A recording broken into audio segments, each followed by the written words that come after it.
เข้าหัวแบบใดให้ง่ายให้งามเนาะก็คือวิธีการแบกเราก็จะยิบหอบก่อนทุกคนหลังจากหอบแล้วเนาะเราก็จะมาเอาหัวแข็งเข้าแปะหัวแข็งเข้าหลังจากแปะหัวแข็งเข้าแล้วเนาะเราก็จะมีวิธีการแบบนี้เนาะในปึ้มจะมีบอกละเอียดแบบง่ายๆเนาะเราไปเบิ่งกันเลยทุกคนตัวนี้อัปเดตใหม่เด้อทุกคนเด้อก็คือหลังจากเรายิบหอบแล้วเนาะเราจะเอาพับเข้าแล้วเอาเข็มมุดคัดเข้าแบบสีจะเป็นสูตรที่เข้าใจง่ายเป็นวัยคนที่บ่เคยเรียนในใส่มาก่อนก็สามารถเป็นได้ ตัวนี้จะเป็นเข้มแพร่เนาะเข้มแพร่ห้ามบ่ต้องซักบ่ต้องแซกแล้วก็บ่ต้องบ่ต้องพับบ่ต้องเฮ็ดหัวพับเนาะเราจะเฮ็ดหัวแบบหัวพับแล้วครับนี่พับเขาแบบสีน้อยนึง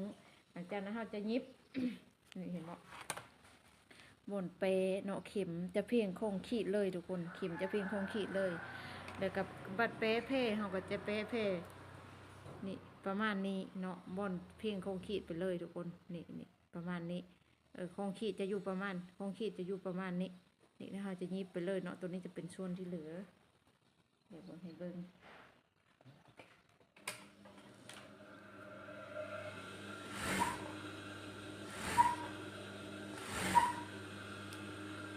นี่เนาะเข็มแล้วก็บ่อนแพร่เนาะเห็นบ่แล้วก็บ่อนคงขีดก็จะอยู่บนเพียงเข็มเนาะแล้วเราก็จะยิบไปเลยกระดูเนาะเราจะเว่เข้าหาเส้นห้องกลางก้นเลยทุกคนเลยเราจะเว่เข้าเส้นห้องกลางก้นเนาะเบิด6ดุเลยก็ได้มันจะง่ายเนาะจำง่ายๆคือกระดูแม่นเว่เข้าเส้นห้องกลางก้นก็คือเก็ดหน้าตัวที่1ที่เฮานั้นที่เฮายิบเนาะเขาจะเว่มาหาเฮาเก็ดท้ายตัวที่1เว่มาหาเฮาเก็ดก้นตัวที่1เนาะเห็นเนาะกระเว่มาหาเฮามันจะมีเก็ดหน้าเก็ดก้นเลยแล้ววันนี้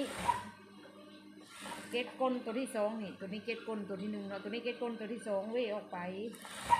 เคล็ดลับมันอยู่นี่แหละเนาะโอ้โหเก็ดมันนี่ก็สำคัญเลยทุกคนการเว่เก็ดท้ายตัวที่2เว่ออกไปข้างนอกแล้วก็เก็ดหน้าเนาะเก็ดหน้านี่เขาจะเว่ออกเว่เข้าก็ได้เบิดเด้อแต่เอาจื้อง่ายๆก็คือให้เว่เข้าเส้นหาเส้นห้องกลางก้นเราจะง่ายแล้วเราก็คอยยิบไปเลยทุกคน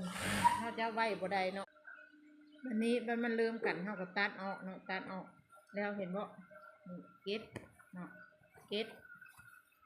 อันนี้เก็ดคางเว่เข้ามาหาเส้นห้องกลางก้นนี่เห็นบ่ตัวนี้เส้นห้องกลางก้นนี่เว่เข้ามาเนาะมันจะง่ายเด้อเวลาเขาโหให้จืดในนี้มันจะง่ายแล้วเขาจะตัดทิมตัวนี้จะเป็นเก็ดคางเก็ดท้ายเก็ดใหญ่เนาะบนเดียวกันเลยตัวนี้เป็นเก็ดนาเขาจะนี่ตัดถึงเก็ดนานี่จักหน่อยแล้วก็ตัดให้มันได้ระดับนี้เนาะให้มันเหลือระดับนี้ทุกคนนี่ตัวนี้คือตัวตัดเนาะ